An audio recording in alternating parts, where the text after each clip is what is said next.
case. We've got the college edition, and just thrilled and impressed to have 2016 grad from Prairie Ridge, Jacob Carpentier, and I'll let him share more about where he's graduating from now. So how you doing, Jacob?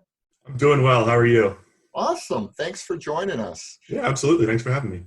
If you wouldn't mind, just take a minute and describe where you've been the last 4 years and what you've been doing. Sure. So I actually just graduated from the University of Notre Dame in South Bend, Indiana. I graduated with a science pre-professional major, so I'm pre-med. Currently in my life, after finals are done, as this last week I've really been ramping up my medical school application. So that's where I'm at right now. In terms of my last 4 years of school, I some of the things I was involved with, I did some undergraduate research in ovarian cancer research lab. I've been doing some different volunteering work in different hospitals and areas around South Bend, working in the wound care clinic there at St. Joe's Hospital in South Bend, Indiana. And then in between my years, last two summers, I have been headed down to Texas, and I've done some work as a camp counselor at a little camp called Camp Sweeney. And when I say a little camp, it's not actually little. It's the largest camp in the world for children with type 1 diabetes. So it's a really, really special thing that I've been involved with, and it's been a big impact on my college experience. But yeah, it's just an overview, I guess, of some of the things I've been doing in my last 4 years. Well, that's awesome. So if you don't mind, share more about Camp Sweeney, how it came about that you ended up there, and kind of what your day in, day out activities involved. I could talk for hours about it, so I'll gladly go into it.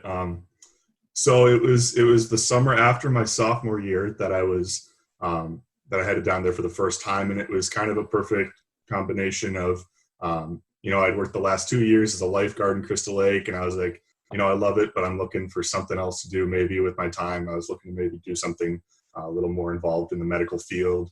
And it was one of those things where, as I was, thinking that and talking to my family about it, I got an email one day that said, come check this out. There's a summer camp for people with type 1 diabetes. And it's you'll get so many hours of clinical experience, and the meeting has free Chick-fil-A. So come out and see the info session. So it was just that perfect kind of combination of, I was like, well, what the heck, I might as well go.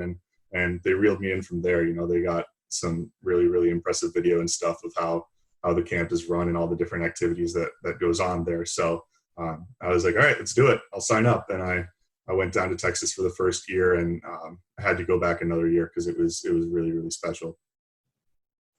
Tell us about the kids and kind of the interaction with them, and I imagine that's the most important part of this. It is, yeah. I mean, that's the thing I'll say, is the video and some of the different activities, all the different sports and riflery and all kinds of stuff that they have there at camp that brought me down there in the first place. But the thing that brings you back the second year is definitely the kids, because they're really some of the most impressive kids that you'll ever meet, just in the sense that there's a wide range of children from the age of 5 to 18. So it's a wide variety of kids, and they're all amazing. You see, one thing in particular is that the kids just mature at such a impressive rate because they're dealing on a daily basis with a disease that requires, constant monitoring and checking and testing blood sugars all the time, and administering insulin before any food and correcting for your blood sugars. And these kids really just are so impressive in that. And it's a huge burden in their daily lives, but they take it and they handle it so well. And at camp, it's really the cool opportunity is that as counselors, our job at camp is basically to make that disappear for a 3-week session or whatever it is.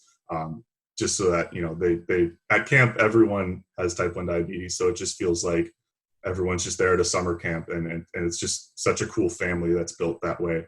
And it's something that lasts throughout the year. It's not just the 3 weeks that they're at camp, but, I've got group messages and Snapchat things with all my little brothers and stuff from camp.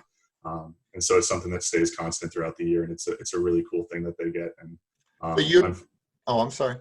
I was just gonna say, unfortunately, this summer they've announced that they're actually not going to be able to do in-person camp because of coronavirus, which is a little upsetting and definitely sad. But it's something that, you know, that the family's not going to go away. They're doing all kinds of online stuff. And so that it is something that'll still be a special thing for them, I think, this summer.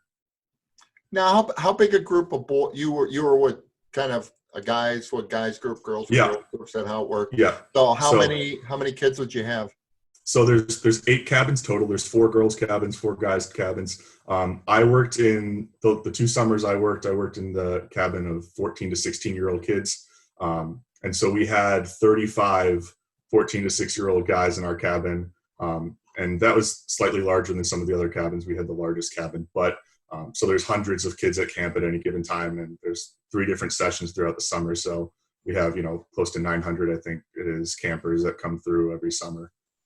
And then how many would you directly work with kind of on a day in, day out basis? Yeah. So, I mean, everyone in my cabin, basically, I had some role in helping with that. But what I referred to earlier, as I said, little brother groups, which is sort of it's a smaller group of, usually it'd be 1 counselor and 5 or 4 different campers that, you know, come together, and we do a lot of different activities at camp within that little brother group. And, you know, we do like nightly, like tuck-in kind of things where we all get together on bunks and, you know, talk about our days, because they're all running around in different activities throughout the day. So, but those are kind of some of the people that I'll spend the most time with, and I'll be, you know, in contact with parents and stuff like that throughout the summer, you know, emailing them and stuff, giving them updates and telling them how much fun all their kids are having. Awesome. Now, I guess I can't imagine how impactful that is. Mm-hmm. How has that influenced kind of the direction you may want to take medicine in the future, or what's that? Yeah. Yeah. So, I mean, it definitely has made me, you know, think about some different things.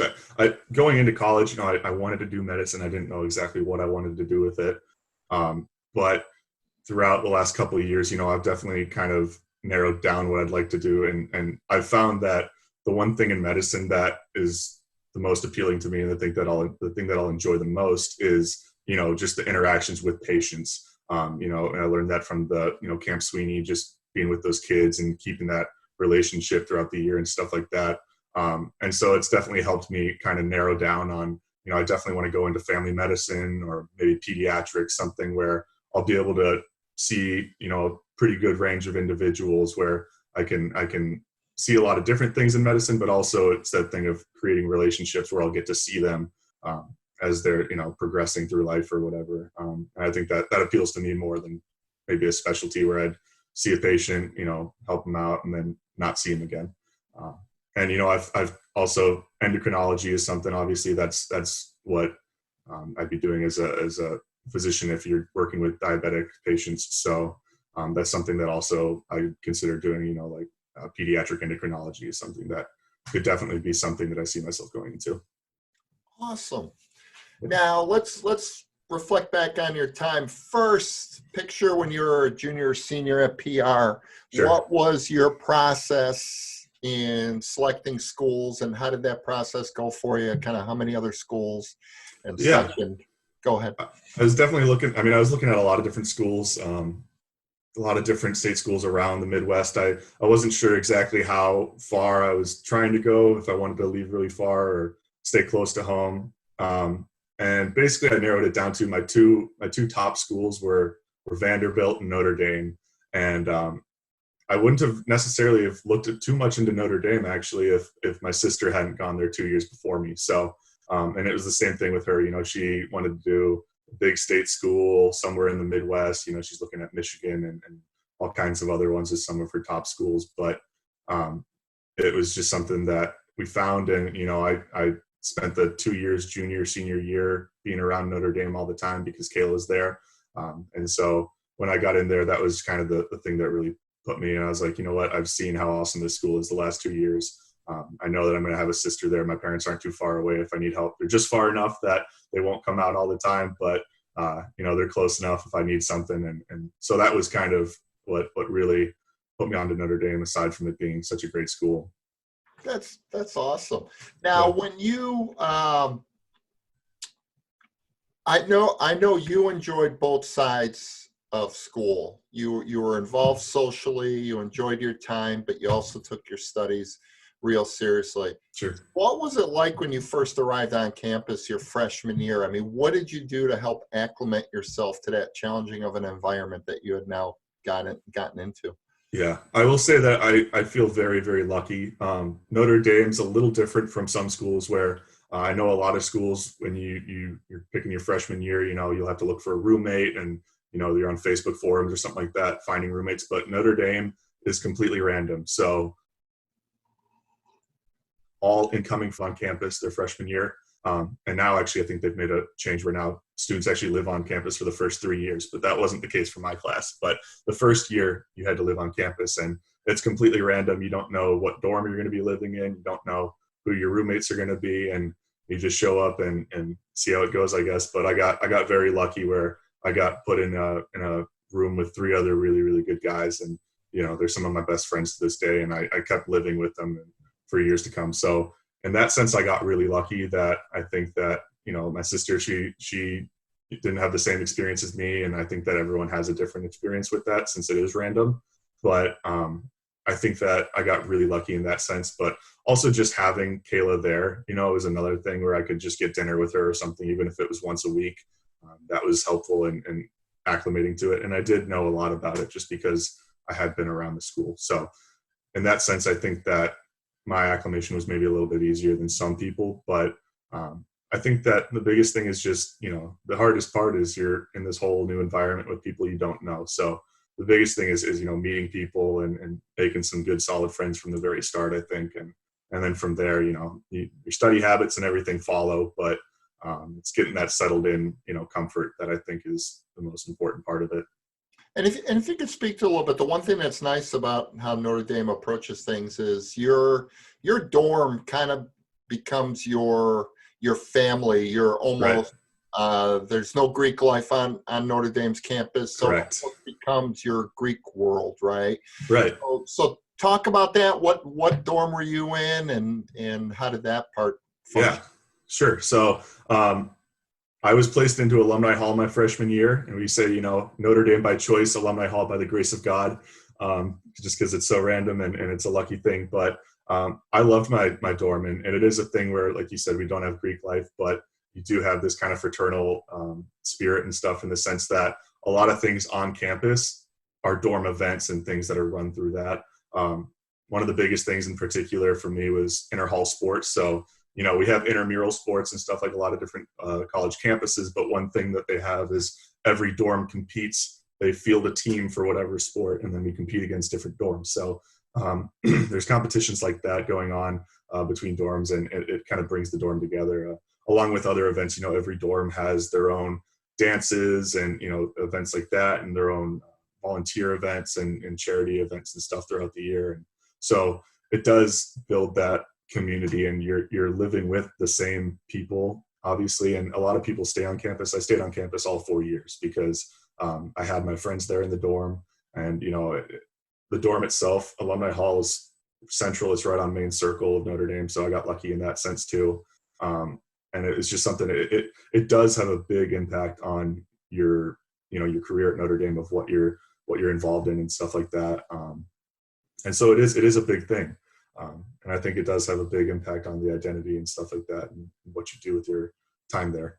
Now, would Alumni Hall have a mix of freshmen through seniors, or would it be all Yep. freshmen come in and you grow through it, or how'd that work? It is an entire mix. So there's freshmen through seniors living in the dorm at all times. You get that. They're actually making a change now where at first all the freshmen were in one section of the dorm and you grew up just with all your freshmen. And I think they're actually going ahead, and next year they'll be interspersing freshmen in different areas of the dorm. And I think that's I don't know how I feel about that necessarily right now, because I had a great experience with just being with the freshmen where you're with that class and it sort of builds that family within that class, and you're all going through the same thing at the same time, meeting everyone. But it really is, it's special. There's such a community in the dorm, and one of the biggest things is that every Sunday, obviously, Notre Dame being a Catholic university, every Sunday they have nightly mass at 10 o'clock at night is when the Sunday mass is in Alumni Hall, and a large majority of the dorm goes and does that. And that's where they'll have afterwards a lot of different dorm announcements and things that are going on, and you'll get to hear what what people are doing and different events and stuff that are coming up. And even people that aren't Catholic, I myself wasn't raised Catholic, you know, I was raised Lutheran, and so I'd still go to mass, and it's just a time to be around your brothers also in the dorm. And that was cool. And having it, I know, having once interacted with a priest that was kind of like the dorm. What are they called? The dorm priest? I don't know what they're Yeah, called. so there's priests that live in each dorm, and a lot of the times they're the rectors of the dorm also. They'll function in both ways. But I think we had two priests living in alumni in my time that I was there. And what was cool is they're not there to raise people in the Catholic faith. They're No. there to help, in your case, boys become men and develop them and just Sure. be a good ear, right? So, Yeah, so absolutely. before people get freaked out that, you know, well, I'm not Catholic, and like you said. Yeah. You certainly don't have to be Catholic to go to Notre Dame and feel included and stuff like that. I mean, the majority of students there are Catholic, but like I said, myself not being Catholic, and I never felt out of place in any sense like that. So it really is just, when coming together for mass, it's not coming together in that sense. I mean, it is a Catholic mass, but you're coming together with your brothers and kind of having that time together where the whole dorm comes together every Sunday night. Cool. That's awesome. Now let's talk about what does university social life revolve around throughout the year? I mean, what are some of the things that you dove into socially, or that were just a great time? Yeah, I mean, I really do think that a lot of the social events are kind of run through the dorms. I mean, you know, each dorm has sort of their own, you know, social events or parties that they'll throw. You know, you'll hear about like Carol Christmas. Come Christmas time, everyone goes to Carol Hall, and you know, it's a big event there, and they have their own. Every dorm has their own thing, and so a lot of it is through that. But I don't know. I think that as you get older and stuff like that, I didn't really get into a lot of the social events off campus until my, you know, junior year, when I was able to go out and do some stuff. But the city of South Bend is kind of it's an interesting place, because Notre Dame, the campus itself does feel pretty secluded in some ways from the city. So it's different from, you know, I think a big, you know, school in a large city or something like that, you know, where I think that the social life is more ingrained and intertwined with the city. Whereas at Notre Dame, I think it is kind of separated in a lot of ways, especially for, you know, some of the first years that you're there, you're doing a lot of the majority stuff with your dorm and friends like that. Now, they have kind of developed and expanded that spot just off campus in front of the stadium to kind of almost like your little social strip with bars and restaurants. Yeah, at East Street, yeah. And What that's definitely a street fun was place to go. what street was that called? I'm sorry. It's called Eddy Street. It's Okay. just right across. It's right across the parking lot from the football and basketball and hockey stadiums and everything like that. So that's a fun place. You know, it's nice. It's walking distance from every point of campus where you go and get some food with friends or whatever. Or, you know, they got a couple bars and grills on there. So definitely a cool spot to hang out. And people don't realize, I mean, Notre Dame is not a large university per se. Right. What's your current undergrad enrollment right now? I'll be honest with you. I'm not even sure. It might be. It's only a couple thousand. It's not a massive university. Yeah, but people hear the aura of Notre Dame, and then they find out it's only, you know, 6,000 to 8,000, whatever the Right. undergrad class is, and they're like kind of blown away by that, I think. Right. You brought up the sports stadiums, and obviously that is a huge part and tradition of the university. Talk Yeah. about kind of, I guess, starting at football and tailgates and how all that works, and what you were enjoying while you were there. Yeah, definitely. I mean, that was a huge draw also to why I wanted to come to Notre Dame, in the sense that when I say, you know, I was around Notre Dame with my sister, a lot of it would involve sporting events, you know, going to tailgates and stuff like that. And the Notre Dame tailgating scene's pretty cool. It's kind of a unique thing where most of the tailgating happens right there in the parking lot, and they've just got, everyone has a car and everyone has, you know, just massive amounts of food and everything else, and it's all in one confined area. So it's cool in the sense that, you know, you'll have a lot of people who, you know, oh, my parents are in town, they're throwing a tailgate, or my parents are, you know, having one over here. And so it's that one area where you can bounce around and see a lot of different people and hang out and tailgate like that in one area. So that's kind of a cool thing on football game days that I'll definitely miss.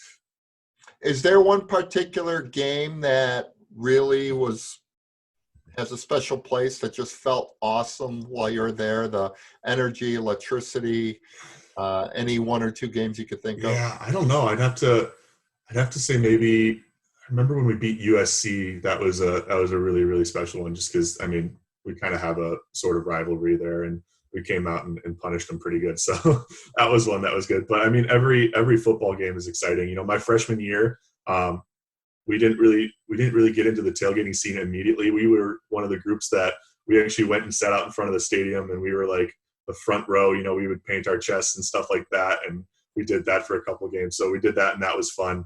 And then we got kind of tired of being out in the cold with no shirt on, so we kind of progressed on from there. But yeah, I mean those were special too. Just the first times that you're in the stadium with everyone is some of the most memorable too. Now, I will tell you, my one and only game there happened to be while you were attending. It was that Notre Dame Michigan game a Yeah, couple of years ago, and the energy was just unbelievable inside that yeah, yeah. stadium. And tell me about some of the student traditions in the student section that you do. There's a number of cool things that you guys do throughout the game that just adds to kind of the excitement. Sure. I mean, obviously every school has their own chants and stuff like that, but one of the cool things that Notre Dame does is you'll hear people talk about the push-ups. So after every score, instead of doing push-ups on the ground, we actually lift people up over our heads and hoist them up that way and physically push them up, and stuff like that. So that's probably the most memorable and the most standout tradition that we have there, that you'll see if you watch any game on TV. Awesome. Now, how did you balance the academic rigors with just being a college kid? Right. I mean, I think tell me about some of the things you put in place to help with that. Yeah, I think the biggest thing is you just got to get to know yourself and your own habits and what you need to do. Obviously, you're there for school, and that was the biggest thing for me. Is I knew that going to school to get my degree, and at the same time got to make good grades, because applying to medical school, that's just something else. That's I can't just get C's and get a degree and try to get a job that way. It's something that I have to really keep on. So that was always something that drove me forward. I knew that going on throughout my career, but I think that it is just knowing what balance you can find.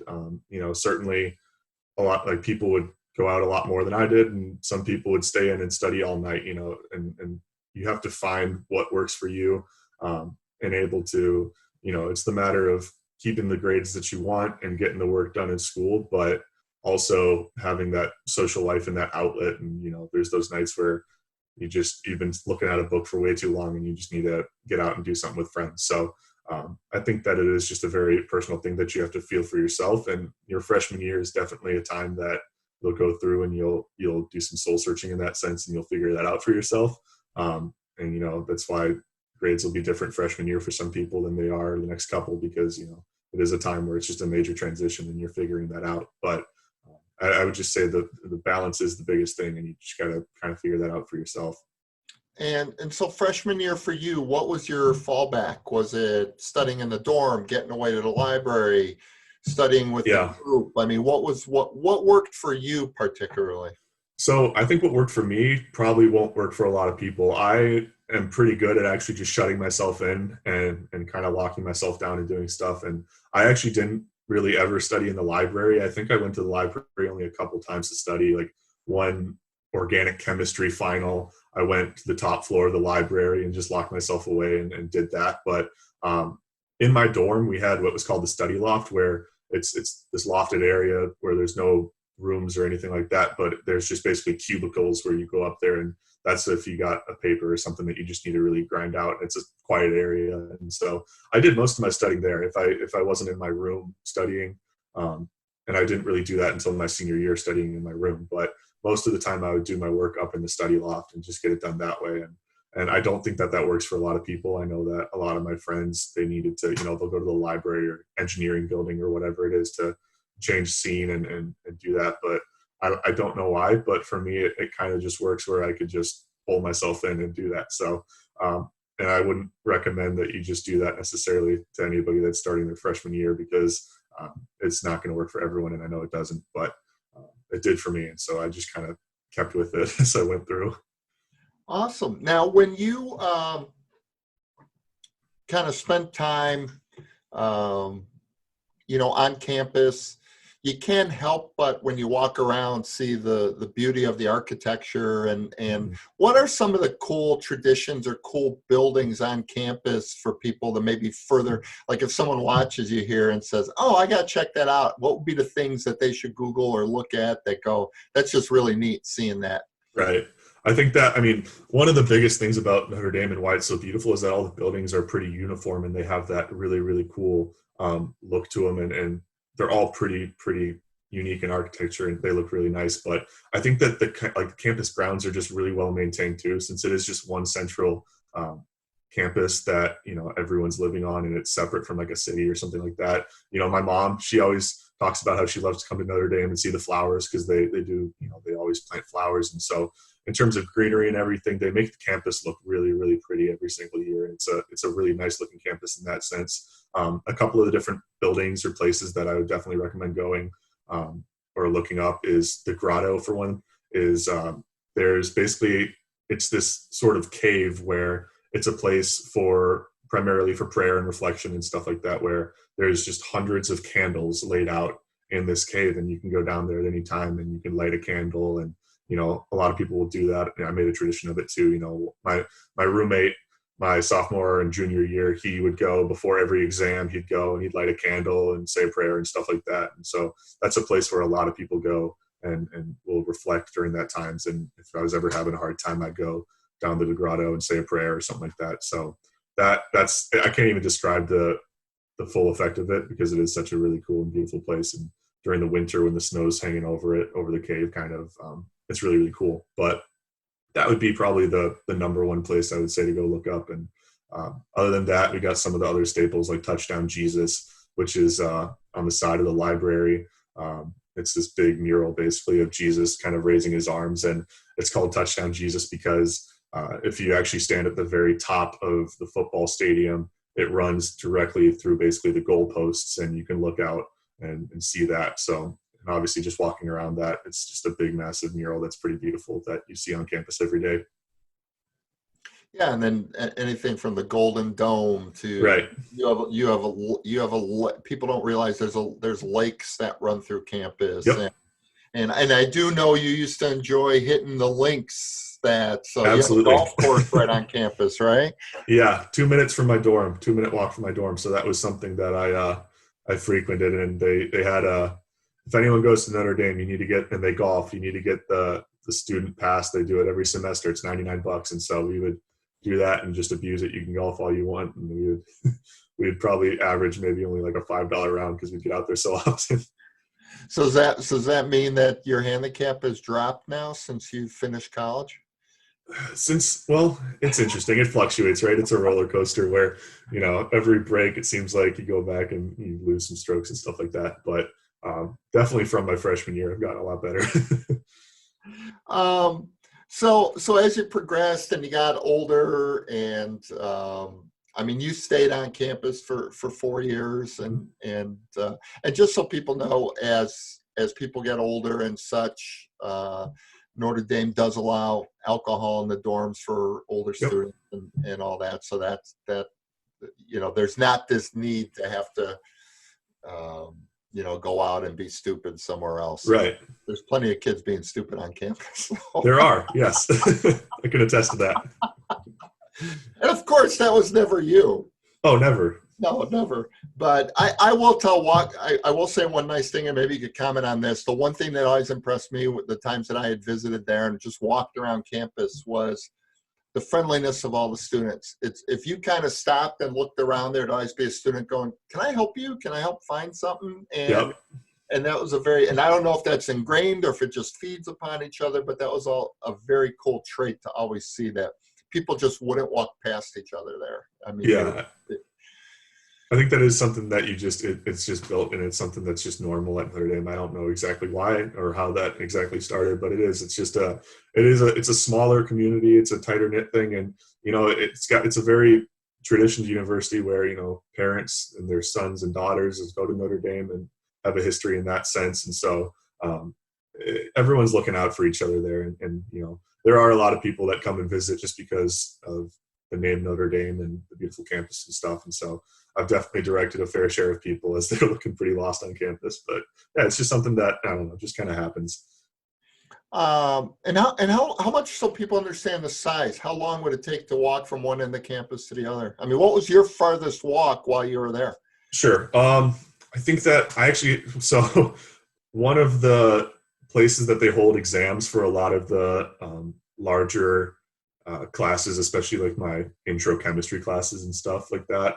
It's called Steppen Center. And it's just this big, massive, like inflatable dome kind of thing, where they'll hold tests. And that was the furthest. That's as far across campus as you can get. And it's less than 15 minutes walk. So it's not that far at all. I had a couple classes. Most of my classes in the science building are sort of across campus in Jordan Hall. And that was only, if I'm hoofing it, it's only an 8 or 9 minute walk. So it's not too bad at all. Now, again, you kind of went through it quick. What school? I mean, what technically was your major? It's a BS in liberal arts, basically, or what? How does that work there? What did you? So yeah, it's a major in the School of Science at Notre Dame, and Notre Dame has this kind of unique. It's a major that is unique to Notre Dame that not a lot of schools have, where you go to a lot of schools and you'll have to get like a major in biology or something like that, or chemistry if you want to go to med school. But Notre Dame has a major itself that's just titled Science Pre-Professional.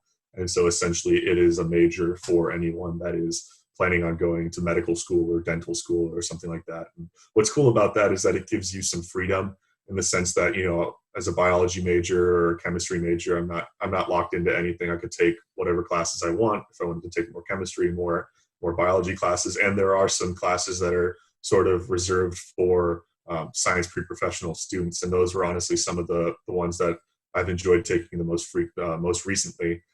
Some of them like Introduction to Clinical Skills, Counseling Skills, Spirituality in the clinical setting and stuff like that. So those were some that were really, really unique that get opened up with having a major like that. How did you, because I mean, let's be honest, you were a top 5% student, right, at Prairie Ridge.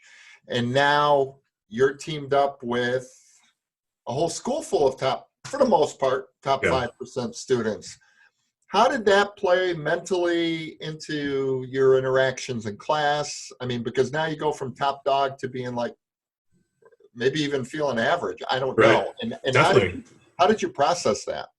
It is so weird, and I think that it's something that going into it, I knew would happen, and it happened to my sister too. She was obviously a great high school student, and she did well in college, but it was the same thing where she got to experience that before me, and so I kind of knew it was coming, and it is just a weird thing where you go from having a lot of success to you're in these classes where everyone around you is just so smart, and you look around and a lot of times you're like, I'm the dumbest one here. And it feels like that, especially when one of your roommates is like a near 4.0, chemical engineering student. So it's just a weird thing, but you get used to it. And it really is, I will say this about Notre Dame is that, a lot of schools will say, especially like pre-meds and stuff like that, it's a competitive environment where people are competing against each other. And you don't get that feeling at Notre Dame. It's never felt like that to me, where if I asked someone for help or something like that, hey, do you have any old exams or study guides or something, that everyone is willing to help each other. So it's a competitive environment in the sense that we're all competing for, grades. And if there's a curve and stuff like that, people are competing in that sense, but it's not one where it's cutthroat, where everyone's out for themselves only. It's one where it's the same thing for everyone else. It's a boatload of students that did very well in high school, and now only some of them can be that top tier at Notre Dame, and I never could be. But it's just something that you get used to, and it's not too terrible since everyone's kind of in that same thing together. Got it. So what's next? What's next? Where's the journey progressing to? Yeah. So in 2 weeks, I'm actually packing up and I'm moving down to Houston, Texas. Obviously, I've had some time. I've spent the last 2 summers down in Texas. It's actually where I met my girlfriend, Emily, who graduated the year before me, and she graduated from the University of Texas, and she is starting PA school in Houston. Hook 'em horns? Yep, hook 'em. That's right. Yep, hook 'em. Yep. But, yep. So that's where I'm headed down there. I'm going to be doing my gap year down there. And coronavirus has kind of thrown a loop into some things. I didn't know exactly what I'll be doing when I get down there. I'm trying to do something in a hospital. I had something kind of lined up with Stryker where I'd be working as an on-site specialist, but I'm not sure if they're exactly hiring at this point. So I'll be moving down there, trying to find something in a hospital, getting some clinical experience. And as a fallback, Emily, she has worked the last 2 years as in a startup company that's a medical online scribing company that is a virtual scribing setup where they've actually done, ironically, pretty well since coronavirus came through, and they're kind of able to help a lot more people, and so their business is actually kind of taking off. And so that's kind of a fallback. If nothing else, I have a job set up where I can work as a virtual scribe and still be immersed sort of in a clinical setting from afar. Now, if you could paint your own mural right now and without outside influence, what's going to be that perfect path? What's it going to look like? Where are you going to go? And how's that going to be? So here's the tough part about Texas is that I would love to say that I'll go down there and I'll apply to some medical schools in Texas, because they have outstanding medical schools in Texas, some of the best down there. And that would be the ideal thing as I'm applying to schools, is getting in there. But unfortunately, Texas has the unique ability, for some reason, they're the only state that they have their own application for medical schools there. And so there's actually a law that those medical schools through that Texas application can only take 10% of out-of-state students. And in order to be an in-state student in Texas, you have to have lived there for 2 years. So my 1 year of living down in Texas won't actually qualify me as a Texas resident for this application cycle. So with that, I'll be applying to some schools down there, but I'm essentially applying for 10% of that student class, which is already so competitive. So not sure exactly how it'll work out if I'll be staying down there, but applying to other schools, obviously, across the country and stuff. I'm applying to schools in Minnesota, which would be awesome. University of Minnesota has some really, really good family medicine, especially, and their pediatrics and stuff like that is really good up here. So it's still kind of up in the air of where I'll be after this 1 year, but hopefully going to some medical school, wherever that takes me, and kind of going from there. Yeah, and people don't know that your family, and so two things. Tell us about the makeup of your family, and what has happened in the last couple of years with your family, from because there's some Prairie Ridge students that might even know your mom and such as well. Yeah. Sometimes I forget that my mom worked at PR there for a couple of years, and so some people might be, I guess, the last couple seniors or something like that might be the class that might know my mom working in the offices there. So my family, my parents, they're both retired Air Force at this point. So I was born in California, moved out to Crystal Lake when I was, in preschool, and that's where I grew up all the way through high school. But just 2 years ago, my family actually moved up to Grand Rapids, Minnesota. That's where I'm at right now. And that's because my dad, he's a Minnesota boy. He was born and raised just outside of Duluth in Hermantown.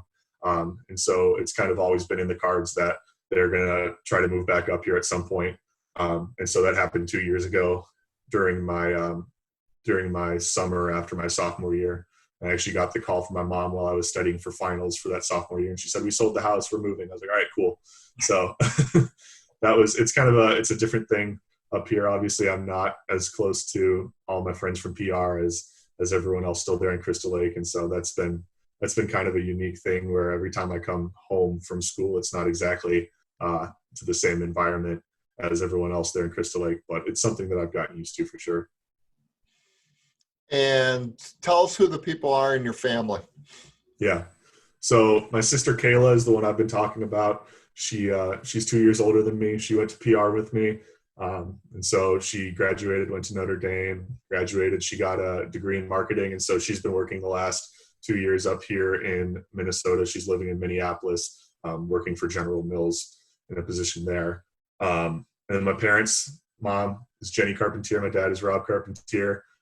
Like I said, they met at the Air Force Academy. So they went there. They kind of thought I was going to go there. I kind of broke their hearts when I decided to go to Notre Dame in some sense. But so my mom, she worked for a couple of years there, especially when I was going through high school. She retired from the Air Force, and she was working in some of the different offices in the school district. She worked at Cary for a while. I know she worked at Huntley too, and then she worked there at PR in the offices. So some students might have known her from that. And then my dad, he graduated from the Air Force Academy, and he continued to be a pilot. He flew for the Air Force for a while. He flew refueling tankers and stuff like that. And then eventually he retired from the Air Force, and he began flying commercially. He flied for American Airlines for a while, and now he's actually flying for FedEx. So he does international flights. He does 10-day trips basically at a time, and he flies all over the world wherever FedEx needs to ship their packages. And so that's kind of a general overview of my family. And you brought up the Air Force piece. Any kind of regrets, or is that still possibly in the cards for you? It is still in the cards. So I don't know if I would say necessarily regretted it or anything. It was something that I thought about for a long time. And, I was thinking about the academy, and I thought about ROTC at Notre Dame and things like that. And I just decided that I already felt like I had a lot on my plate. I wanted to make sure I could get the grades that I wanted going into med school and stuff like that. But it is still in the cards in the sense that I know that the Air Force, Army, Navy, they'll all, there's a program where a scholarship essentially that you can, once you get admitted into medical school, you can sort of apply for this position where they'll help pay for your medical school, and you'll essentially go to medical school for free, but you'll be working in the Air Force or Army or whatever it is that you choose for several years out of medical school. And that's something that I'm considering. I really think that I might like, going to medical school. And then obviously if I can avoid some of the debt and stuff like that and work for the Air Force. And obviously I've seen a lot of people in my family go through that, and they have nothing but good things to say about that path and that route and stuff like that. And so it's something that I'm definitely considering, and it's something that I might actually continue to do if I can manage to get into med school somewhere. Yeah, and that's awesome. So just got to commend your family and your parents, from your grandparents down to your parents for Absolutely. serving our country and kind of the sacrifice. And that being a military brat when you first started Yep. out, the burdens and what your family had to go through, and just thank you guys for that. And it's cool that you're considering kind of paying that forward almost as well too. Yeah, it is something that I really would think I'd like to do.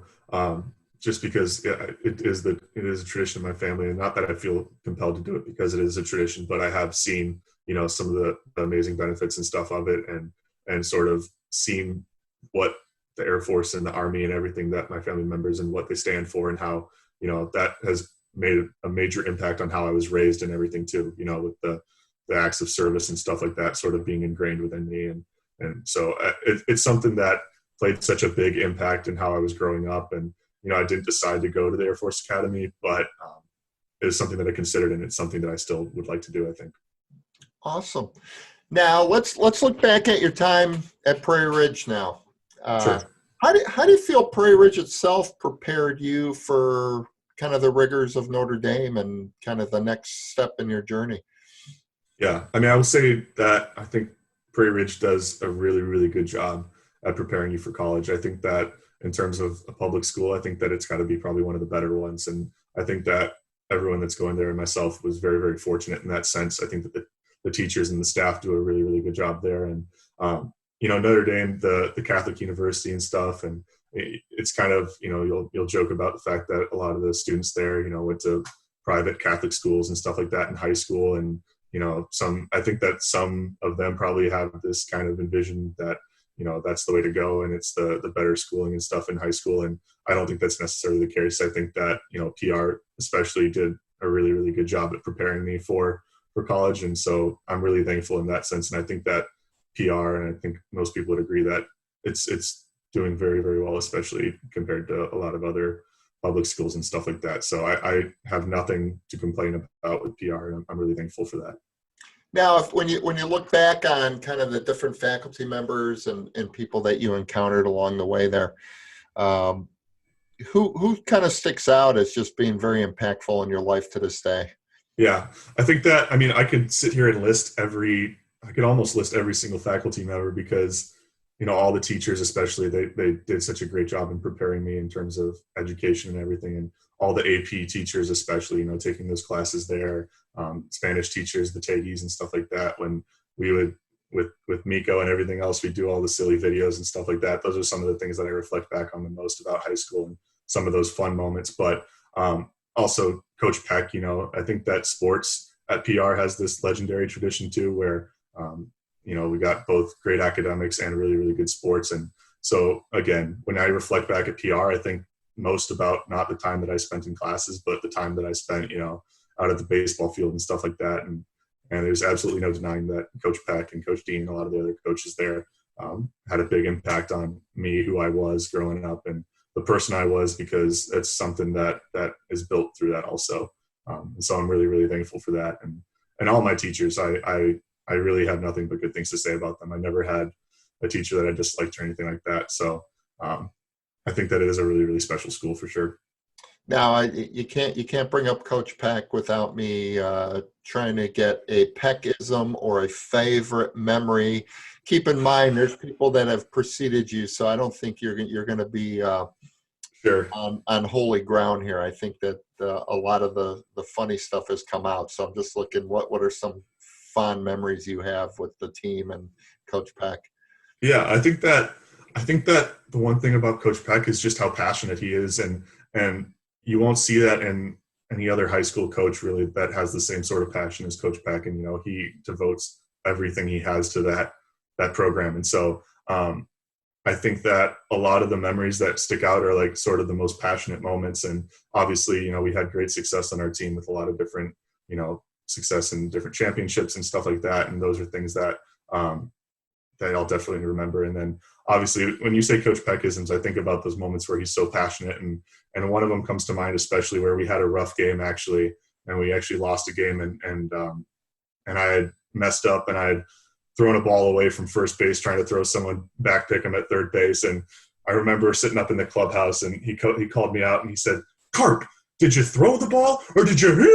And he kind of like did this, and I was like, I did exactly that. I didn't really throw the ball. I didn't commit. But looking back at that, like those are the moments that I think about Coach Peck, where his passion just comes through.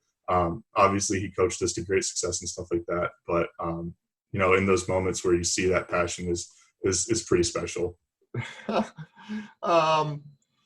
Any other kind of lasting memories around being with the guys or your teammates that kind of still you look back on fondly now and laugh? Yeah, I mean, I think that it's the same thing. Just you spend so much time with them, especially in the program where it is such a committed program that you spend a lot of time compared to other high schools, I think, and it's the brotherhood that you build there. And the friends that I look back and I still talk with, and they're all on the baseball team. It's all, those are all the people that I am closest with and that I stay in contact with and stuff like that. But I think back not just to the stuff we did on the baseball field during games, but the different morning workouts and the time just spent in the cages going and hitting some balls there, or even beyond that, hanging out outside. We would get together on weekends and play some pickup football and stuff like that. Even after high school, coming back on breaks and stuff like that, playing football with some of those guys it's really cool. And I think that a lot of people that are in sports at PR will agree that that's sort of the family that you identify with the most. And if it's not sports, it's the different productions and the awesome theater and stuff like that PR has, that I wasn't ever a part of myself, but I know that I can still think of friends that did that, and that's what they kind of identified with, and it was a big impact on their high school time. So I think that for sure that's just a group of people that you'll always be close to. Awesome. Now I know you mentioned the Taggies, that both of them had a big impact on you for kind of developing Spanish or having fun with some of the videos that you guys had produced. Any other teachers on the academic side that you're like, man, I'm so thankful that I took them? Yeah, I think that, Miss Palasi, Miss Orsi, Wads, all of them that taught those AP classes in particular, they do a really good job of preparing you, and I'm really thankful for how they set me up in that sense, where I didn't feel shocked when I got to Notre Dame. I felt like, okay, this is definitely difficult and it's harder, but I think that this is something that I've been prepared for. So I think that overall, just I have nothing but good things to say about the teachers there. Yeah, and Miss Orsi was actually a Notre Dame alum herself, right? Yep, and I think she was pretty excited to hear when both Kayla and I were going to Notre Dame. I think that that's something that was probably pretty special, and I'm sure she was pretty happy to see. Oh, well, very cool. So in closing, kind of, is there something I kind of like getting everyone to share? Is there something that maybe only your family knows about you or your closest friends, that something unique, some little quirky thing, something that just people don't know about Jacob Carpentier? I don't know. I'm a pretty open book, and I think that, I mean, most of my time is kind of central around my school and stuff like that. But we've talked about golf, and that's something that I do as a passion. I also on free time, I like to mess around with like video editing and some photography and stuff like that. Um, Another thing that's kind of weird about me is that I like collecting sneakers, and I actually I've never had a job at Notre Dame, but I actually make some money, and I have during quarantine just buying and then selling sneakers and stuff like that. So that's a really weird thing that not a lot of people would look at or understand really. But um, yeah, it's a couple things. That's pretty cool because it's kind of unique. And there's another student who I had talked to, Drew Fryer, who's a senior, who Really? also has engaged in that very heavily. So Yeah. with The Last Dance, have you kind of taken advantage of the Oh market yeah. I, with the show yeah. out? I mean, I have like these here are these are the style of shoe that Pippen wore. Oh, These sweet. these are Jordan ones and stuff that I'm trying to sell. So yeah, I've been watching that documentary also, and keeping up with that, and it actually has it's pretty funny how it's made an impact on some sneaker sales and stuff. Man, so you should start a sneaker entrepreneur class, or since you Yeah, left, they've created an incubator program at BU, right. and it would have been cool for you to kind of expand on that too. Yeah, and it's not something that I've ever gotten super crazy into. I know a lot of people are into it a lot more than me, but it is something my personality, my style. I'm very plain, t-shirt, sweatpants, joggers, or whatever, and about the only thing that I ever wear that's kind of fancy are shoes. So it's some that's kind of something that the only piece of clothing that I really care to sort of invest in and stuff like that. Hey, and you know what? I can't help but throw it. You've got a wedding plans here with your sister coming, right? Absolutely. In the next year, she met her husband the future husband at Notre Dame. Correct. You could give a shout out to him. Yeah, Omar. I'm Yeah. excited. I'm really, really excited for the wedding, and it's been great hanging out with Omar. At the same time, every time I go down and visit Kayla, and whenever I spend time with Kayla there at school, I'm hanging out with Omar also, and he's also awesome. And he's a little fun fact. I'll shout him out. He's a walk-on Notre Dame football player, so um, that's pretty cool. And so we've gotten to see some of the additional perks and stuff of that also, and sort of the insight of the Notre Dame football program through him. And so that's really cool also. And he's awesome. I love him. That is. That's awesome. And a Texan, right? Yep. So I'm just seeing this pattern It's a here. weird trend, right? Yeah. So would it be premature to talk about any kind of engagement plans, maybe with another Minnesotan and a Texan, or is that too presumptuous? Yeah, there's no engagement plans exactly set in the books, but I'm moving down to Texas and we'll be living together. So I'm moving into an apartment with Emily, and so we'll see if we can make it through living with each other. Maybe she'll be unable to stand me, and we'll see what happens. But not in the immediate future, but it's something that's pretty serious, and it's definitely something that we'll see how it goes. Well, awesome. Well, I just want to thank you for your time, your insight. You're an amazing example for students. And with that said, what's one thing that you think would be one of the more beneficial things if someone's a new student attending a university next year, to kind of either get involved in or prepare for that you had some insight from your sister, but that you'd want to pass down to a student moving forward? Yeah, I think that one of the biggest things is that you can think of any activity that you're involved with at PR. You can find something like that at any university. In the sense that for me, that was, inter hall sports and stuff like that, and being involved in that. I know that there's so many different clubs, there's like squirrel watching clubs and stuff like that at different colleges. So there's so many different activities that you can find yourself involved in. But I would say whatever passions you have, keep going with them and keep those hobbies and traditions going, because it'll make your transition just easier in the sense that, one, you're doing something that you enjoy, but you're also meeting in groups with people that share that same passion. So that's something that I think will help you settle in at any university. Awesome. Well, once again, thank you, and just appreciate the time and you sharing with everyone today. Yeah, absolutely. Thanks for inviting me on. Everybody just